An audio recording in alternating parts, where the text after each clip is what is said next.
ஸ்ரீ ராமகிருஷ்ணரின் மகா சமாதிக்குப் பிறகு சீடர்கள் அனைவரும் வராநகர் மடத்தில் தீவிர தவத்தில் ஈடுபட்டிருந்தனர். ஆனால் நரேந்திரரின் உள்ளம் ஒரு நிலையில் நிற்கவில்லை.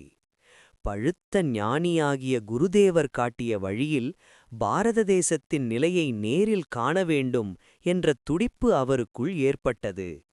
இதன் விளைவாக அவர் ஒரு பரிவ்ராஜகராக, அதாவது ஓரிடத்தில் தங்காத நாடோடி துறவியாக தனது பயணத்தைத் தொடங்கினார். சுவாமிஜி எவ்வித வசதிகளும் இன்றி கையில் ஒரு தண்டமும் கமண்டலமும் ஏந்தி தனது பயணத்தைத் தொடங்கினார். ஒரு துறவிக்குரிய இலக்கணத்தோடு எங்கு உணவு கிடைக்கிறதோ அங்கே உண்டு, எங்கு இடம் கிடைக்கிறதோ அங்கே உறங்கி தனது ஆன்மீக பயணத்தைத் தொடர்ந்தார்.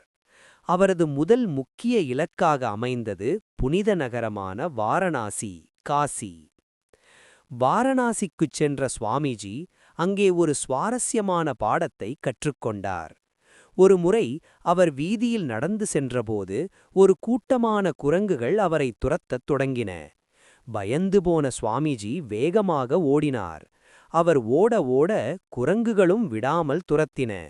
அப்போது அங்கிருந்த ஒரு முதியவர், "நில், ஓடாதே, அந்த விலங்குகளை தைரியமாக எதிர்கொள்" என்று உரக்கக் கூறினார். சுவாமிஜி சட்டென்று நின்று திரும்பி அந்த குரங்குகளை நேருக்கு நேர் பார்த்தார். என்ன ஆச்சரியம்!